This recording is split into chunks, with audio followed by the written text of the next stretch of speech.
Yo, what up, it's Don. Sammy Lee here. Soul Brothers back up in it. I finally was able to cop a pair. Donnie Boy did the review for this, but I want to do like a revisited slash, I guess, my review of the Kobe PROTRO one because our views kind of differ. So, which we'll get into.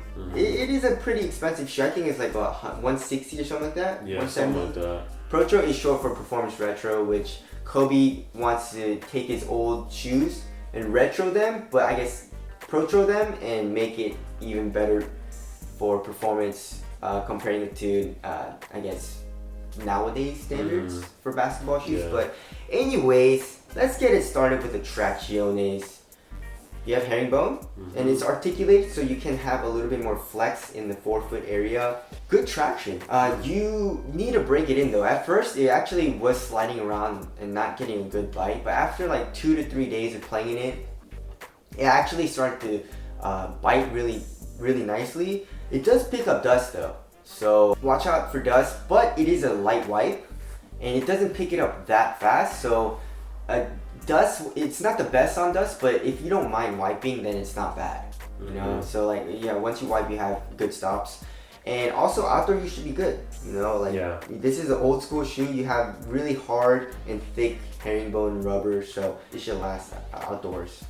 And then right under that, you can peek and see a carbon fiber midfoot shank plate. Ooh, very nice touch. Yeah, very nice materials. And Nike doesn't put carbon fiber in their shoes anymore, dude. No, there's carbon fiber all throughout this midsole too. I think that's a little too crazy. Yeah. But yeah, so overall traction, I was impressed with. It's actually really nice. So there's that.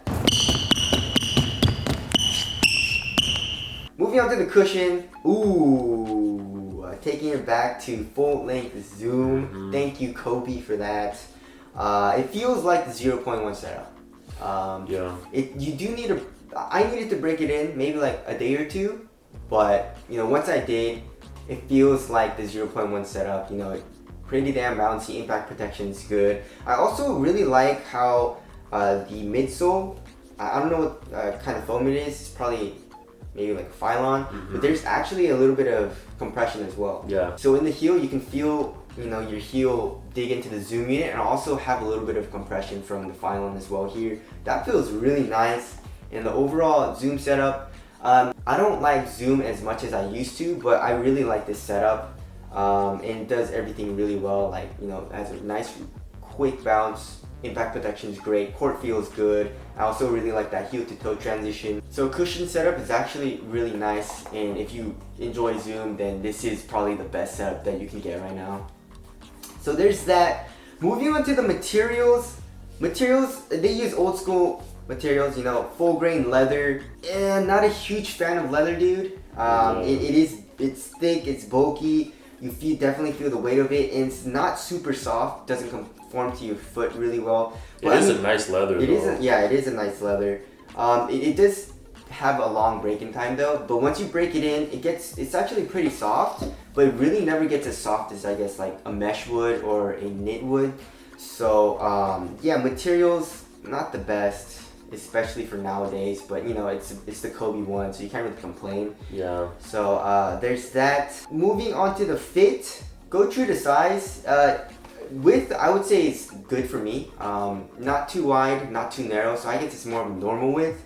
There is a little bit of toe space, which I don't like. I would have liked it to be a little bit tighter on my toe, but that wasn't too bad, so didn't really mind it too much there. But overall fit for my foot was pretty good. Alright, moving on to support and lockdown, not going to be an issue here. Lateral containment is good. You have, you know, the leather is very supportive. You have the foam coming up a lot. Also with the carbon fiber, I feel like that cages you in. Also for the heel. No heel slippage or anything, and also ankle support is actually really nice in this. You know, if you want to have a shoe that provides a little bit of ankle support, then this is a shoe to get, because a lot of shoes nowadays are lows. Yeah. And also you have a little bit of a cutout here where your Achilles tendon is, so you have a little bit more mobility in this area, which I also really like. So yeah, support and lockdown is really nice in this shoe. Moving on to weight. I don't know, what, 15 ounces? These are gonna be some heavy boys. Yes, 15.03. Imagine the originals, how heavy those were. Yeah. So this is the PROTRO. So they shed off some weight. Does it feel heavy? Yes, it feels heavy. Does it feel bulky? It feels bulky, and I think that's the only downside of the shoe for me. You know what I'm saying? And it's really bad for Donny Boy because he has a size 14 foot, and you know his shoes are really heavy at that point. Yeah, for me, I try to slim down as much weight and bulk as I can. Yeah, for me, it's not a huge deal because you know I have a smaller foot, but I still do mind like bulk.